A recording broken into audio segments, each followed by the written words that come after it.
Hello everyone, this is Saurabh Sharma. Let's start with the current affairs today session.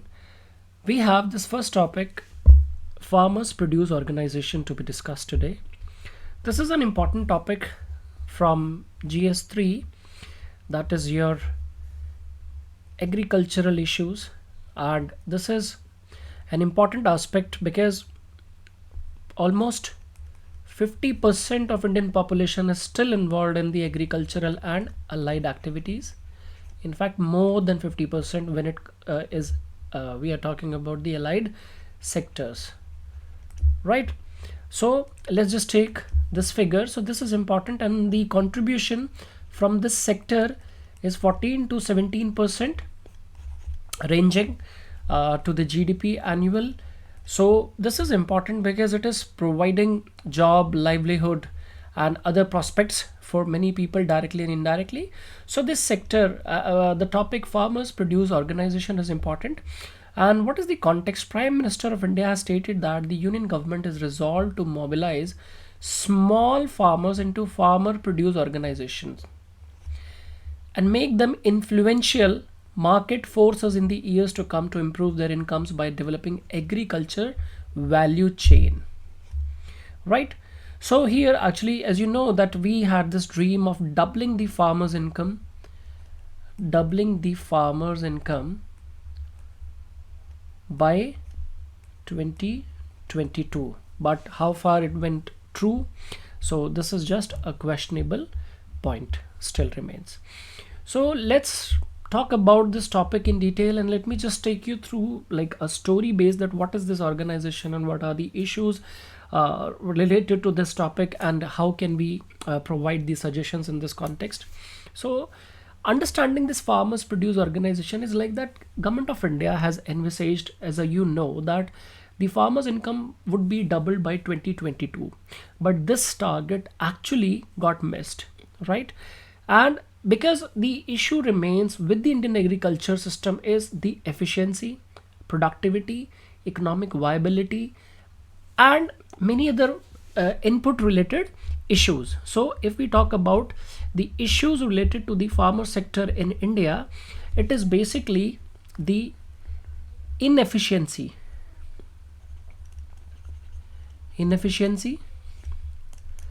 low productivity, majorly traditional use of farming methods, right, other than non-green revolution states. And in fact, if we talk about the green revolution states like Western UP and Northern Rajasthan, it is still traditional and conventional. And high input cost, right? Then degraded soil productivity or soil health, right? Then availability of finances,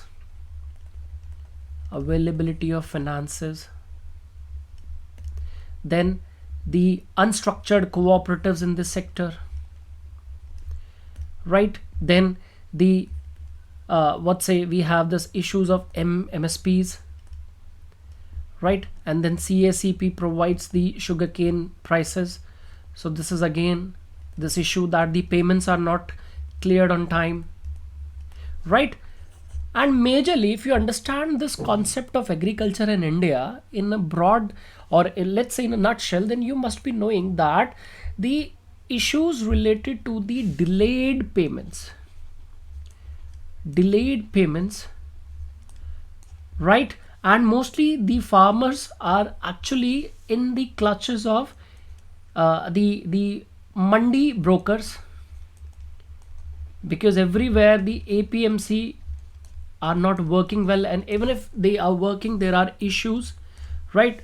Because agriculture is a state subject, so every state has different laws, and every state mandis are regulated under different terms. And if we are talking about the APMC, then the issues related to like the price cartelization. What is this price cartelization? For example, let's suppose I'm a farmer and I'm coming to you, and you are one of the buyers for me in the mandi. So and you have actually created a cartel, price cartel, in which you and your other friends have decided that you would be start quoting the prices for my purchases, for my producers, at the very lowest price, and then gradually you would increase the prices a bit, and finally, after getting the farmers or the sellers frustrated, the person would think that the highest bidder should be awarded the producers, right? For example, A is quoting 1 rupee a kilo for your onions. The another one will be quoting 1 rupee 25 paisa per kilo. Then the another will quote 2 rupees. Then at last 5 rupees a kilo will be the final trading price. So this is actually, that means controlling the prices by keeping the prices at the lowermost level. It is known as the price cartelization. Then the other cost includes like the palledari, then the wastages, then carriages, loading, offloading costs, mandi welfare, and so many prices are there. So ultimately the condition of the farmer remains all dull. And to add on to this entire jungle system in agricultural production or economic system, we have that almost 85% of Indian farmers are small and medium farmers.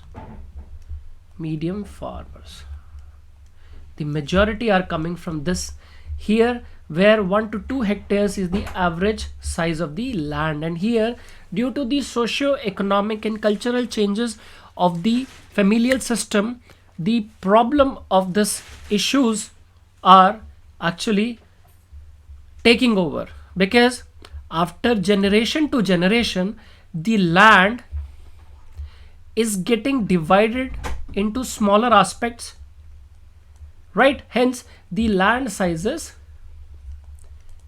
is getting reduced. So now whenever the land size is smaller, then the input cost will be higher, and hence the economies of scale will not be efficient. So that's how actually you contextualize this entire topic, and you have to understand your basics according to this issue.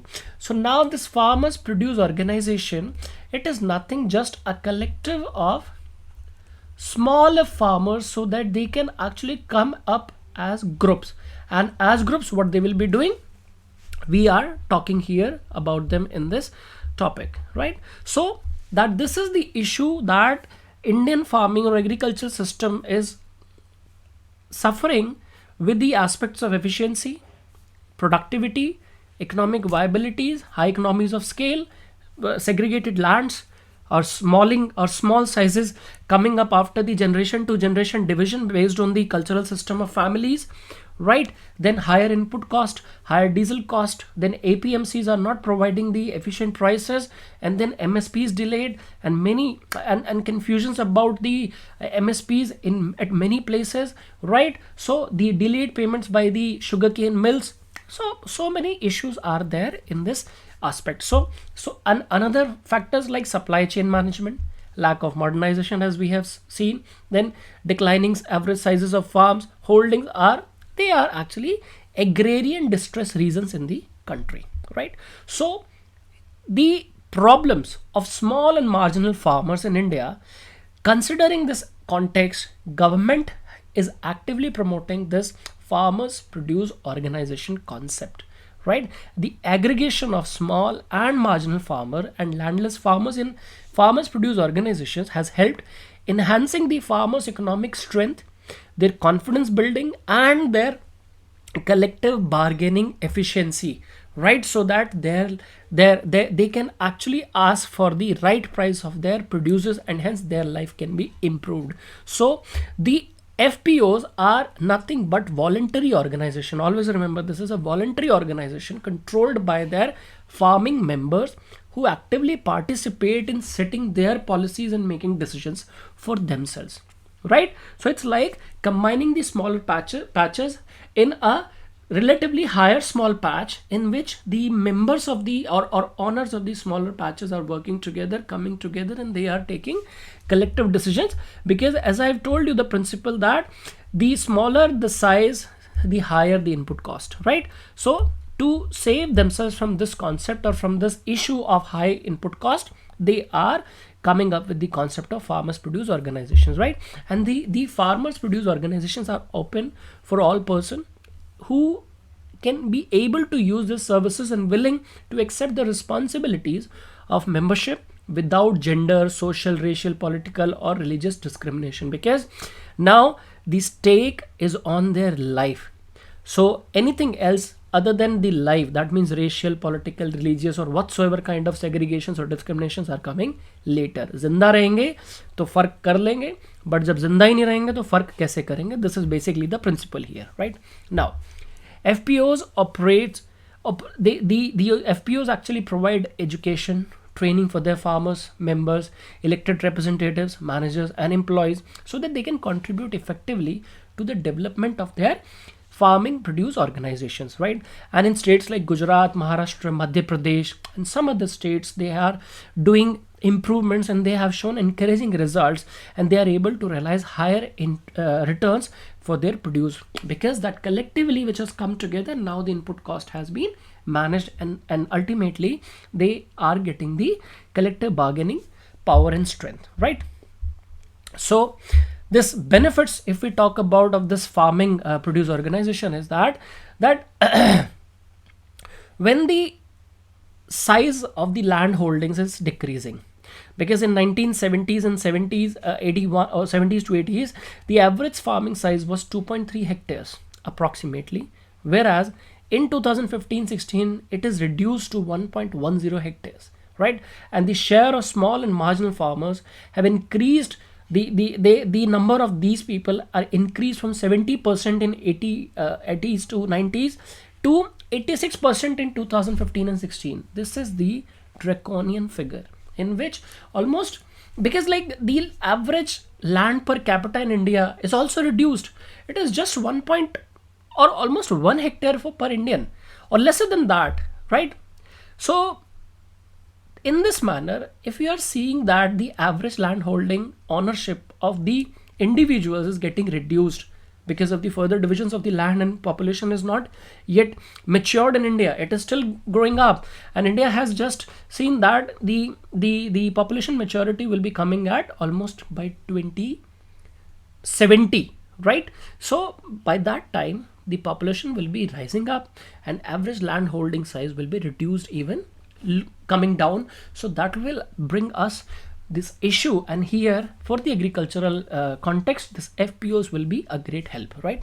Now FPOs can engage farmers in collective farming, right, and address productivity issues emanating from small farm sizes, because it is directly affecting the input cost, right? And hence after they are coming together, so they can additionally employment, there can be additional employment generation, because they do not have to work, everyone should not have to work, and now they can devote their time in other issues like allied sectors as well, right? Now banks are also recognizing them, hence they can access the small money, like say like credit facilities from the banking sector and from the formal credit system, so they can actually start their alternative income generation issues too, right?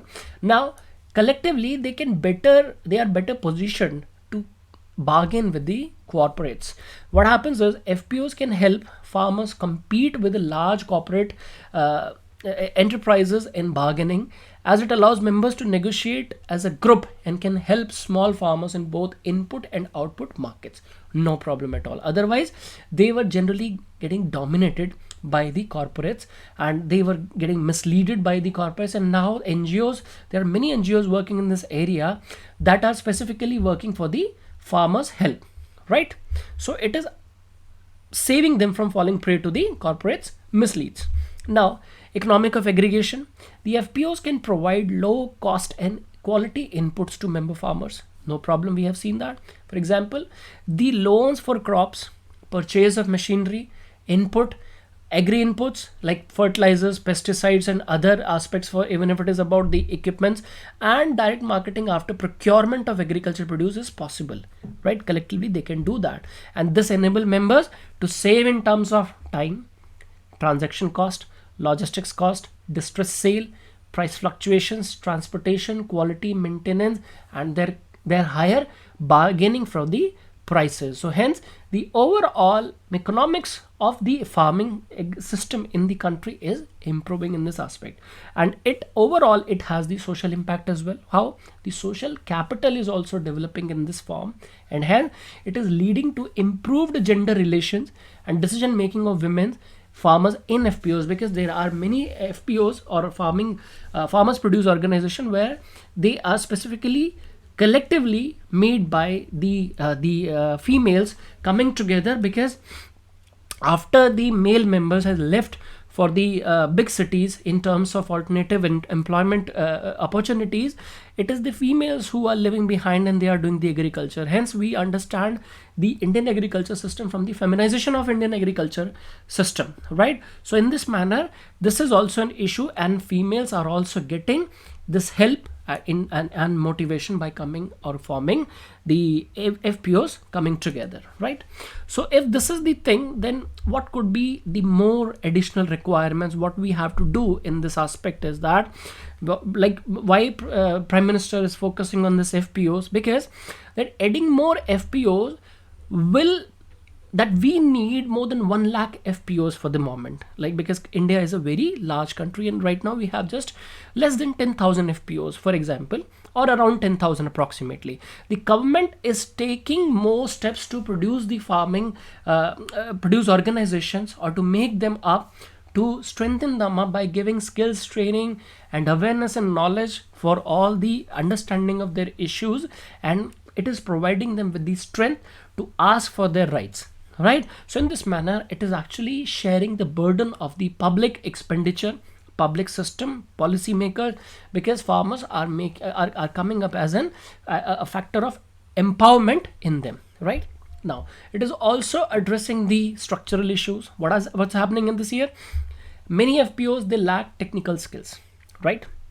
Inadequate professional management system, weak financial knowledge, inadequate access to credit, formal credit, lack of risk mitigation mechanism, and inadequate access to market infrastructure, right?